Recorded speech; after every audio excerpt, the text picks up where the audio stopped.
Hey, and welcome to... That is very echoey.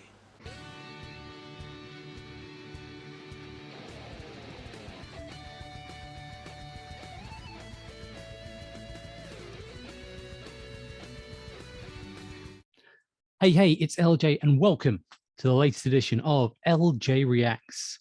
This is the nice little feature I do here on YouTube where I listen to music that I feel I may have missed in my 20s and 30s. So I kind of go back and listen to it and and sort of give you a live reaction as I'm hearing most of this stuff for the first time. Sometimes I sort of get into it and I'm like, I have heard this before, but for the most part, no, most of these I have not heard. So let me just quickly address the elephant in the room right now. Usually I'd be sort of way over here. However, if you listen to some of my more recent videos, you'll know my microphones weren't playing ball. So I've given up on the clip microphones for the time being until I can figure out why they have been going so wrong. And I'm just sticking with a standard condenser mic for the time being. So yeah, unfortunately, it doesn't give me the freedom I had to sort of move over here. As you can see, I've fallen. You can see the audio goes kind of up and down, but it is unfortunate, but it's just the way I am working until I can get things all figured out. But moving away from my technical issues, let us move away from here in time to the early part of this century. Yeah, let's get talking about who we're going to be listening to.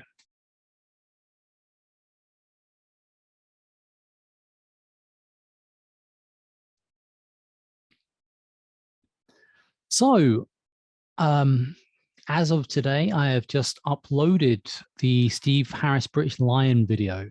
So that is how, so if you want to know how far behind I am in the editing process, count how many videos went up between then and this one, and you'll get a good idea. But I am slowly catching up with myself. So yeah, like I said, I've just recently finished editing that one. And yeah, so may have made a little mistake in it, which I caught before I put it up there, but it is still there in the video for you to see. When talking about Bruce Dickinson's album, I somehow managed to miscount them. The only one that's really an exception for is Bruce Dickinson, because I believe I only did 4 albums, but there is some brilliant stuff on that. We all make mistakes, we're only human. And of course I noticed this by because I wanted to bring up all the album names in like the pictures, even if I couldn't remember the names off the top of my head. So I went to Wikipedia to bring them all up, and it revealed that he had 6 albums, not 4. Yeah, we all make mistakes.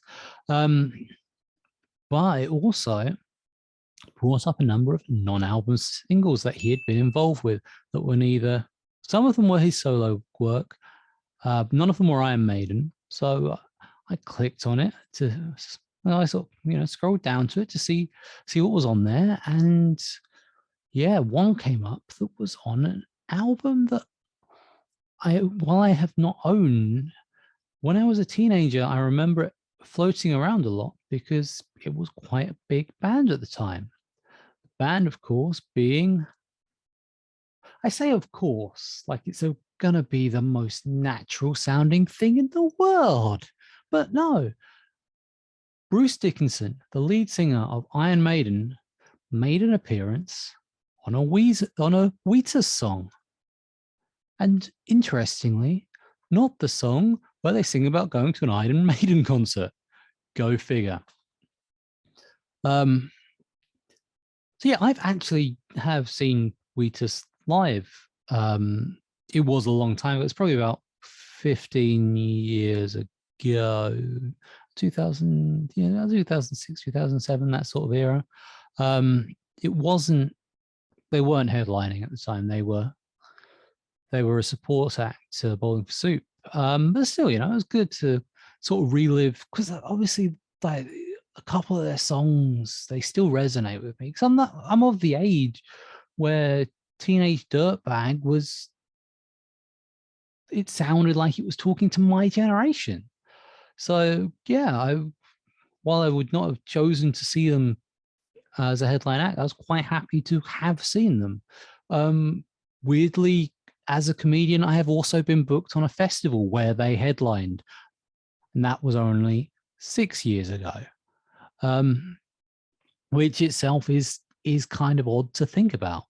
So yeah, so like I said, so moving away from that, so towards the latter half of the album, they have a song which features Bruce Dickinson on vocals, and it is called "Wannabe Gangster." I actually don't know any more than that, because I was like, oh, I could look into this, but I was like, I don't know how much I want to know without hearing the song first. So for all I know, it could just be a verse, like say Rick Springfield and Coheed and Cambria's "Jesse's Girl 2." Check that one out if you're a fan of any of those things I just said. So yeah, I thought I'd give it a look, see what he was doing with the guys. And we just having a weird time.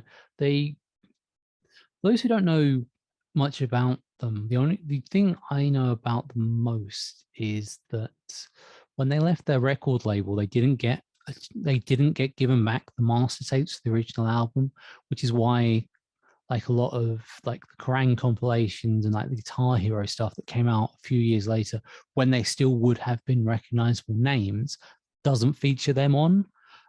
Basically because they didn't have the master tapes to be able to give for them to make the recordings.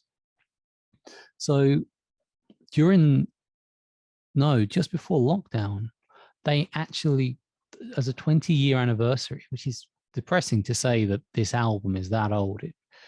When you sort of think, oh yeah, I remember this album as a teenager, it's like, I am not even close to that anymore.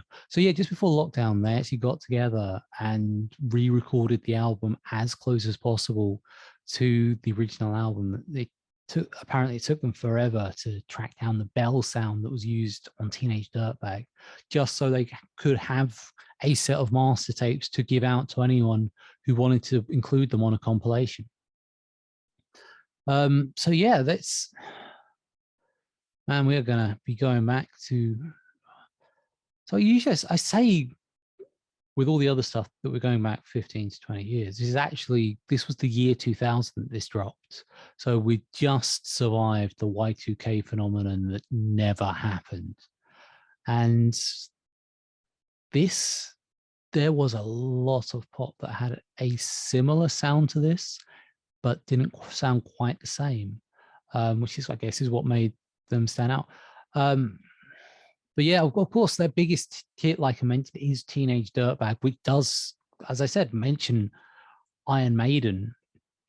So I guess having the lead singer of Iron Maiden, because Bruce would have just got back with Iron Maiden at this time, or at least it would have been common knowledge that he was going with, depending on exactly when it was recorded.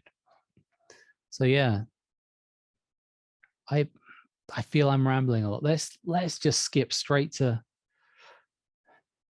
some Wheatus goodness, featuring Bruce Dickinson, of all people. Bruce Dickinson.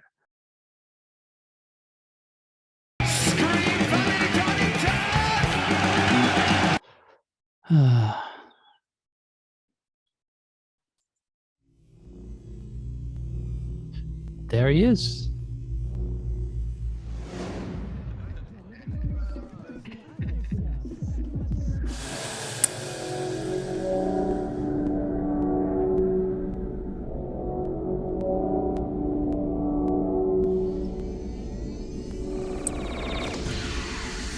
That Hector from Fast? No, it's not, is it?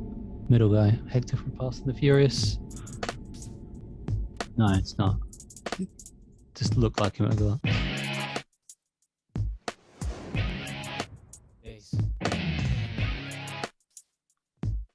Hey.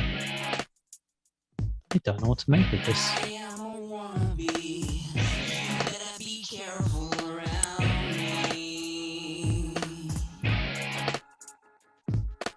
I come from far away, where my same dreams are made. And we are fashioned in the image of the dons who have come before us. We are rings of sand, like our fathers told us. 'Cause I'm a wannabe gangster. Go back to cold mine. 'Cause I'm a wannabe gangster. And there it is. I was just like, this does not sound like what I would expect from Wheatus. And then right there, boom, kick in with Wannabe Gangster. That is it bad to get nostalgic for music like that? You know, I'm a fully grown adult in theory with, you know, bills to pay and things, and you know, it sounds so childish now, but it maybe because, you know, I didn't have said bills to pay as a child. Thinking about sort of more nostalgic times, it's just so appealing.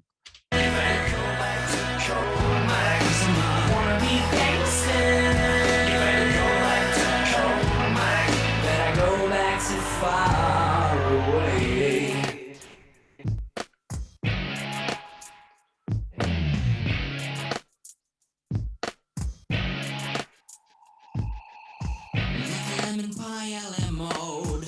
My 9 is easy to load.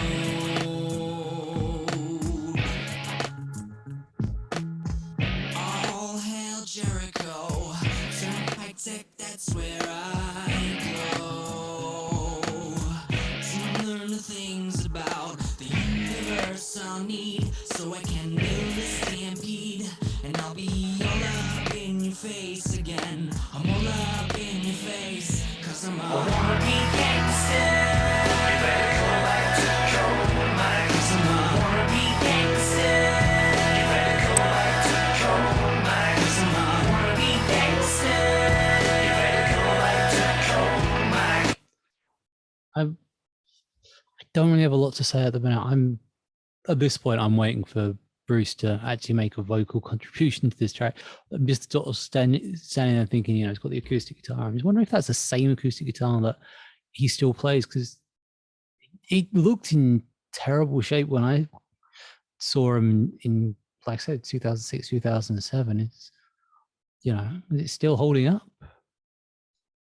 I am completely missing the point of this video, I feel, because I just want my Iron Maiden guy. Better go back to far. I wanna be gangster, victim of the coma, so prankster. I think so. Sit back in my chair and contemplate my hand. Yo, I'm looking snappy, I'm nappy, I'm crappy. Got Jimmy had some happy, so now I'm trigger happy. I love how a band that was for angsty, isolated teenagers has a song about has a video, sorry, that features an alien, you know, one of the most kind of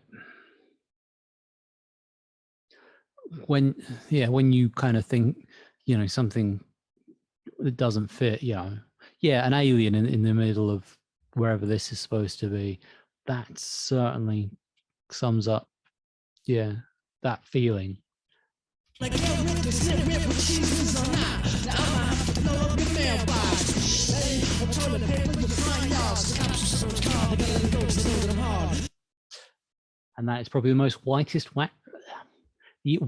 rap sequence you'll probably hear outside of Devil Without a Cause. I say that I've not listened to that album in years for good reason, namely that I heard it once. Some would say that's harsh. Others have heard it. Yeah. This deal is for real. You better listen what I'm telling ya. 'Cause I'm a wannabe motherfucker.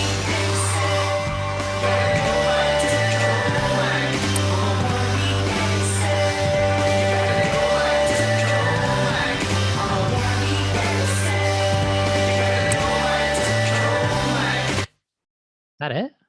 Is the backup vocal for the chorus there all we're getting from Brucey? Come on, people. You wanted to go. Must be big fans if you wanted to go and see him Friday night in Teenage Dirtbag. Come on.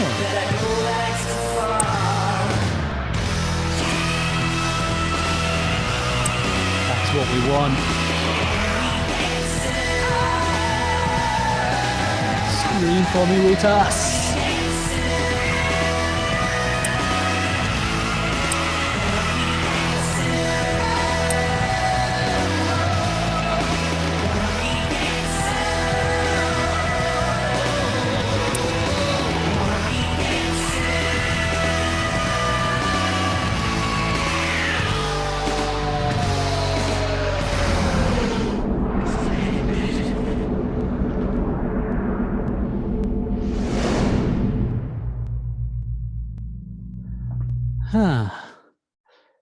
So that's it, eh?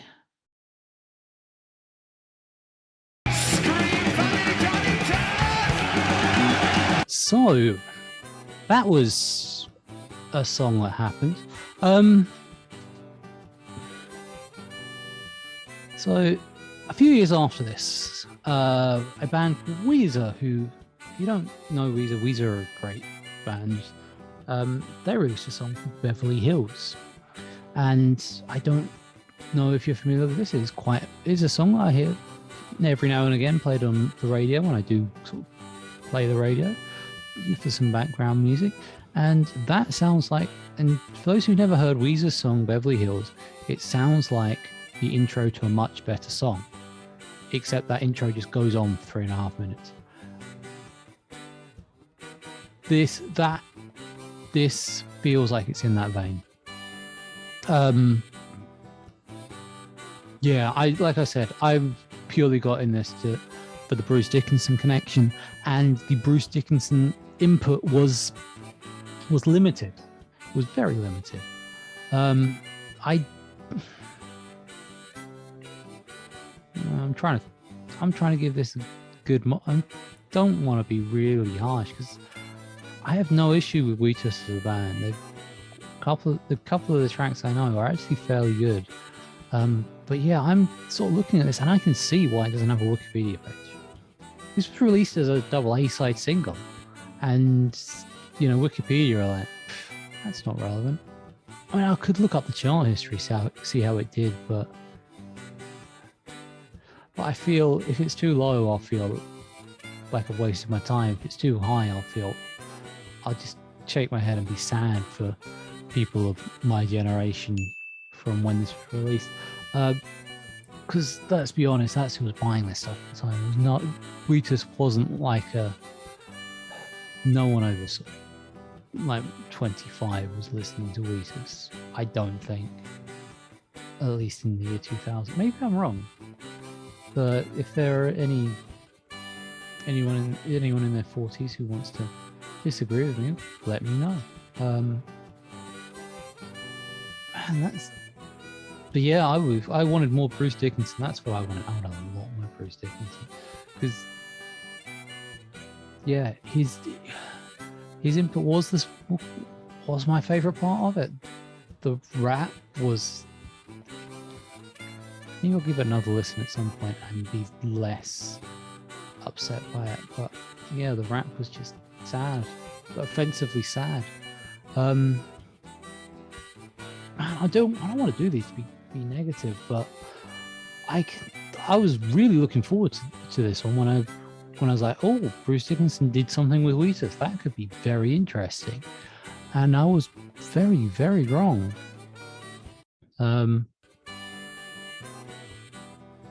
Maybe I just had my expectations way too high.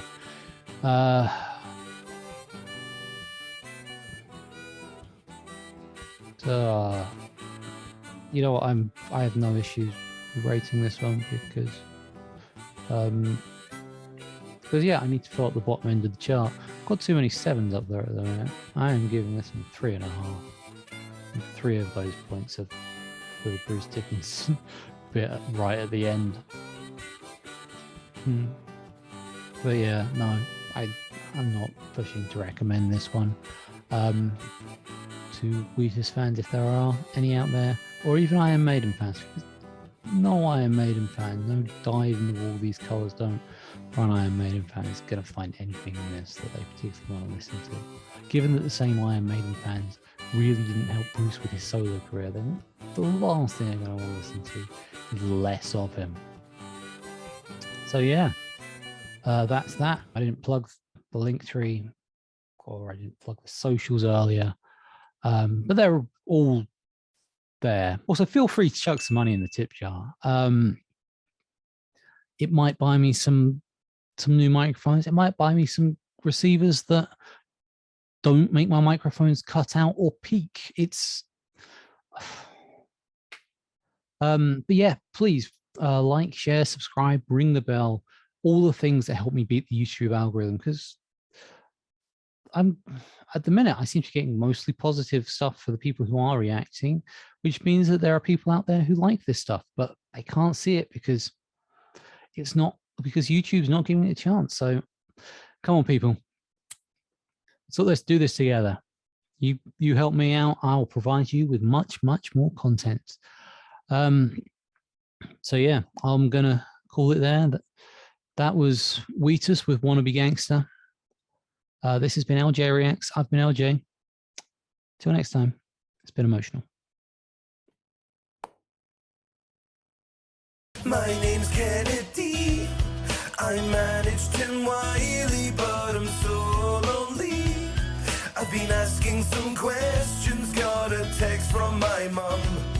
I'm George Michael's son, but George doesn't know who I am. So the echo's gone. Almost. Hey, and welcome. This is going to be very awkward to do it like this, isn't it? Hey, and welcome to the latest. Hey, why am I struggling to do this? I say this every time. Start all the shows like this. Why is it so difficult today? Also, feel free to chuck some money in the tip jar. It's at this rate, it's possibly going to. Also, feel free to chuck some money in